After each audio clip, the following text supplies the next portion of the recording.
This is Akashvani Chennai.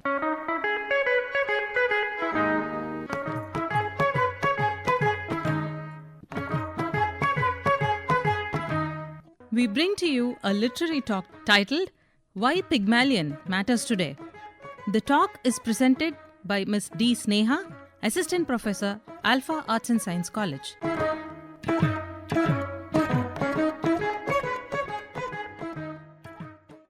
Why Pygmalion by Bernard Shaw matters today. People look at the outward appearance, but the Lord looks at the heart. 1 Samuel chapter 16, verse 7 from the Bible. Hello everyone.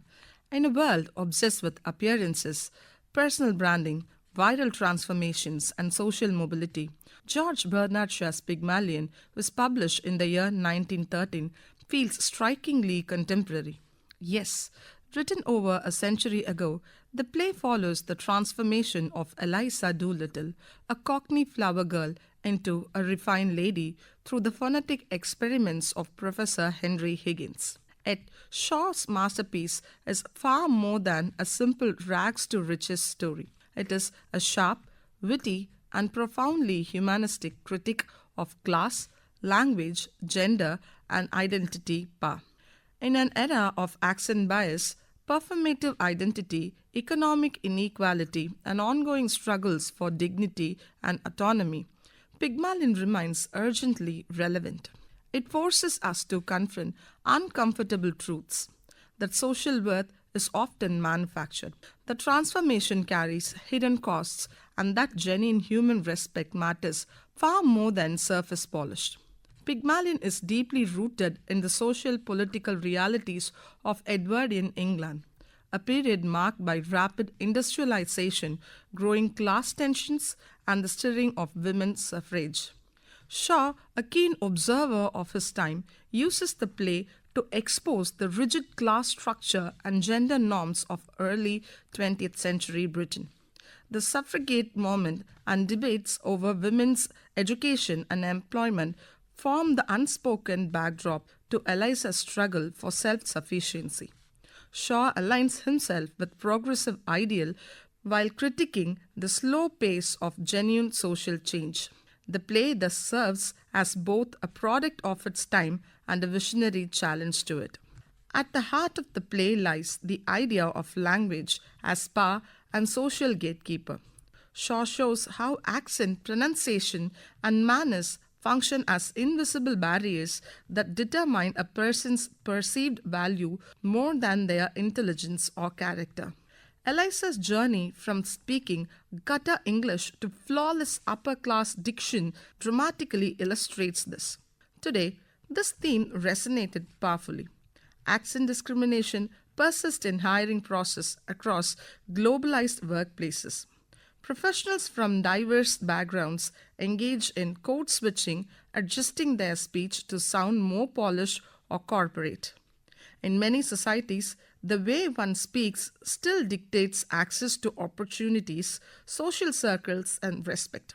Shaw's play exposes how language perpetuates inequality and reminds us that linguistic prejudice is not merely cultural but structural.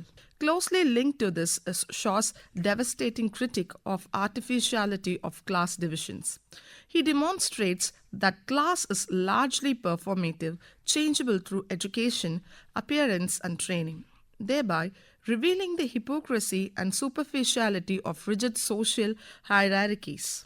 In the age of social media, personal branding, and influencer culture, this insight feels prophetic. We curate polished version of ourselves for public consumption. Yet, deep economic inequality remains. The play questions the myth of meritocracy. Is upward mobility genuine liberation or merely the ability to perform a higher social role? Eliza's transformation exposes the hollowness of a system that judges people by external markers rather than intrinsic worth. A striking aspect of the play is its exploration of appearance versus inner reality. Once Eliza masters the external markers of class, dress, posture, pronunciation, and etiquette, She becomes nearly distinguishable from a duchess.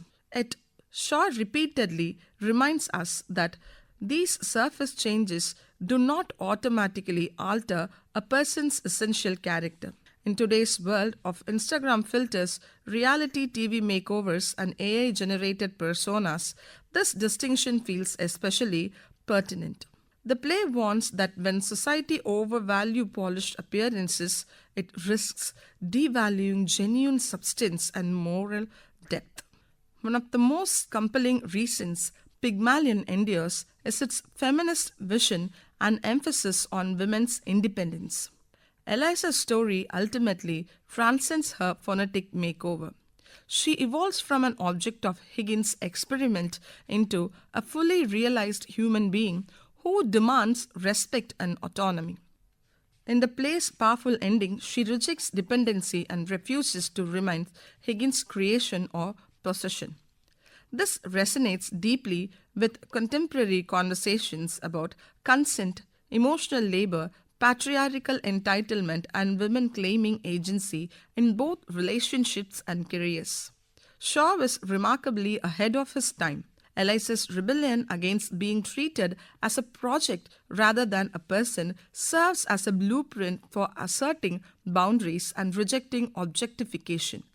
In an age still grappling with nice guy syndrome and unequal power dynamics, her stand feels empowering and necessary. Shaw's Pygmalion also draws rich parallel with the classic myths of Pygmalion in Galatia.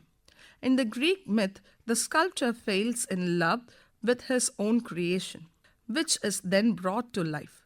Shaw subverts this narrative brilliantly. Higgins creates Eliza but fails to love her as a human being, while Eliza refuses to remain a mere statue or possession. This intertextuality dialogue allows Shaw to critique the male fantasy of creation and control, transforming an ancient myth in a modern commentary on power, authorship, and the right of the created to claim independence. The play also introduced the world to what psychologists now call the Pygmalion effect, the principle that high expectation profoundly shape performance and outcomes. Higgins believed in Eliza's potential, however arrogantly expressed, and helps unlock her remarkable abilities. This concept, named directly after the play, is now foundational in education, management, mentoring, and leadership training. Understood intuitively, what science later confirmed, the way we treat people influences who they become. Beyond expectations, Pygmalion offers a profound exploration of identity, transformation, and self-worth. After her successful makeover, Eliza confronts an existential crisis where what am I fit for? What have you left me fit for? She has lost her identity but struggles to belong in the new world. This speaks directly to modern experiences of cultural assimilation. First-generation students, immigrants, and anyone who navigating personal reinvention in the social, education, appearance, or online persona. Without inner growth and respect becomes hollow. Authenticity remains a challenge when society rewards performance over substance. Education in Pygmalion is portrayed as a double-edged sword. It empowers Eliza and opens new door. Yet, it also alienates her from her original community and leaves her temporarily unfit for both worlds. This mirrors the real struggle faced by those who climb the social ladder through learning. First generation graduates, social mobility program participants, and immigrants often describe this painful in between state. Shaw forces us to ask, what are the hidden emotional and social costs of upward mobility? In debates about education's role in society, liberal arts versus vocational training, cultural capital gaps, and community disconnection, Pygmalion provides timeless insight. In the modern era of rapid globalization, migration for opportunity, and digital era reinvention, countless individuals experience similar dislocation. Shaw compassionately illustrates that genuine progress must address not only external advancement but also the internal work of forging a coherent, self-authored identity amid change. Pygmalion also highlights the role of social performance and the exhaustion it entails. Eliza must constantly monitor her speech, gesture, and reaction to maintain her new identity. This performance becomes mentally and emotionally draining. Today, many professionals, especially from marginalized backgrounds, experience similar imposter syndrome and performative fatigue in elite spaces. Shaw compassionately portrays how the price of social acceptance can sometimes be the constant suppression of one's authentic self. Running through all these themes is a powerful humanistic message. True worth lies in the kindness and character, not in the manners or status. Colonel Pickering's respectful treatment of Eliza contrasts sharply with Higgins' brilliance paired with emotional cruelty. Higgins masters phonetics but fails basic human decency.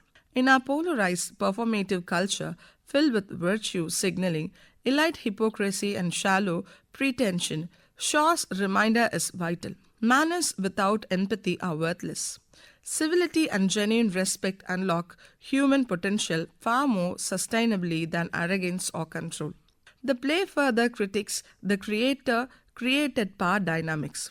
Higgins views Eliza as a scientific experiment or artistic creation, showing little regard for her feelings or rights. This mirrors contemporary issues in mentoring, coaching, tech development, and unequal relationship where the powerful shapes others without consent. Whether in AI development, content creation, or personal transformation industries, Shaw warns against treating people as projects rather than autonomous beings. Another important theme is the question of ownership and authorship. Higgins repeatedly refers to Eliza as my creation and expects gratitude and obedience. Shaw challenges the idea that educators, mentors, or creators have perpetual rights over those they transform. This perspective resonates powerfully in modern discussion about intellectual property, influencer culture, creative industries, and even parent-child relationship, where the line between guidance and ownership often become blurred. Finally, Shaw's deliberate rejection of a traditional romantic happy ending makes Pygmalion intellectually provocative even today. By refusing to pair with Eliza with Higgins, he prioritizes realism, female agency, and social critique over fairy tale resolution. This anti-romance stance has influenced generation of storytellers who value depth over cliché. In conclusion, Pygmalion matters today because it holds up a mirror to our persistent obsession with class, language, appearance, performance, and power. It celebrates human dignity while exposing the shallowness of social construct. Through Eliza's journey, Shaw reminds us that real transformation is not merely external but internal, a process that demands respect, autonomy, and empathy. In a world still divided by accent, wealth, gender expectation, and curated identities, the play challenges us to value people for who they are, not how they speak or appear. More than a century after its creation, Bernard Shaw's Pygmalion continues to educate, provoke, and inspire, proving that great art does not age. It only grows more relevant with time. Thank you.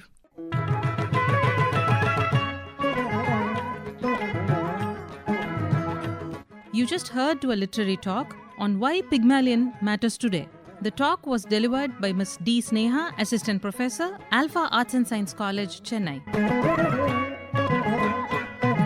This program came to you from the studios of Akashvani, Chennai.